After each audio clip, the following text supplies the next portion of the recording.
Well, the secret is to, if you can in life, work at what you love with people you love.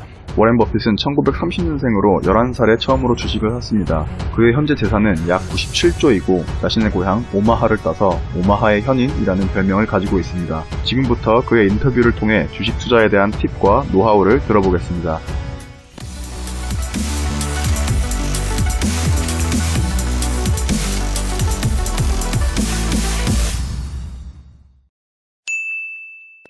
Some people should not own stocks at all because they just get too upset with price fluctuations. If you're going to do dumb things because a stock goes down, you shouldn't own a stock at all. No, I mean, what are dumb things? Selling a stock? Yeah, selling a stock because it goes down. I mean, if you buy your house at $20,000 and somebody comes along next day and says, "I'll pay you 15," you don't sell it because the quote's 15. The longer you hold stocks, the less risky they become. I don't know when to buy stocks, but I know whether to buy stocks.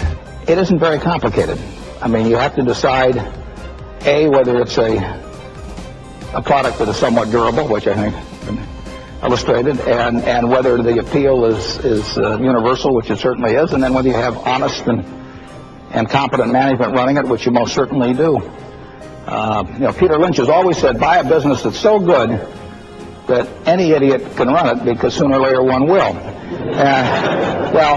We would like to buy a business like that, and then we'd like a terrific guy running it. I'm looking for things I understand. Okay. And I look for good businesses. I look for businesses that are run by people that I admire and trust. And I look for a price that makes sense. I look for large things. And then I move. But I don't go to the office in the morning with anything in my mind other than those criteria that I just laid out. I'm not looking for an automotive company or an electrical company or a high-tech company or a retail company. I'm just looking for something I understand. I'm open to anything that I can understand. I don't have to understand all kinds of business. There's all kinds of business I don't understand. But there's thousands of opportunities. In investing, there's no called strikes. People can throw Microsoft at me and, you name it, any stock, General Motors, and I don't have to swing. And nobody's going to call me out on called strikes. I only get the strike called if I swing at a pitch and miss. So I can wait there and look at thousands of companies day after day, and only when I see something I understand and when I like the price at which it's selling, then if I swing, if I hit it, fine. If I miss it, it's a strike. But it's an enormously advantageous game, and it's a terrible mistake to think you have to have an opinion on everything. You only have to have an opinion on a few things. In fact, I've told students, if when they got out of school, they got a punch card with 20 punches on it, and that's all the investment decisions they got to make in their entire life, they would get very rich because they would think very hard about each one. And you don't need 20 right decisions to get very rich. 4 or 5 will probably do it over time. So I don't worry too much about the things I don't understand. And you can get very rich if you just understand a few of them and understand their future. Well, you just keep looking at the facts. I mean, you're looking at a business. That's the important thing. You look at how it's performing as a business over time, how it's doing versus the competition.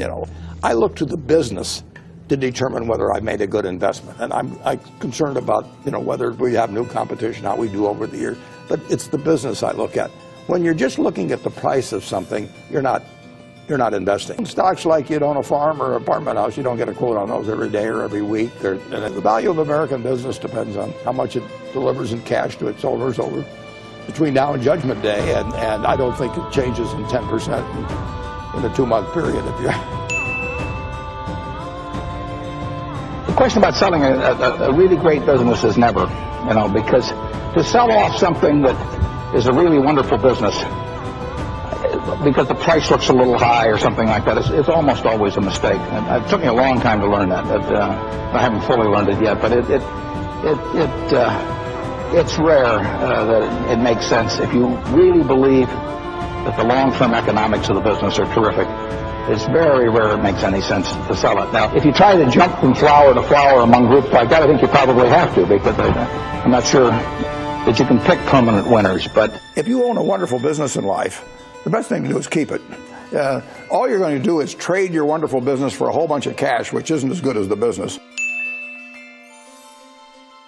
You can buy small pieces of businesses for less than you can buy whole pieces of businesses. For the premium you'd have to pay if you were buying the whole thing. Yeah, so you get a bargain as an investor compared to what I can get in terms of buying the whole business. And people, if they just think of stocks as pieces of business, they'd be so much better off than thinking of them as little things that move around in price. And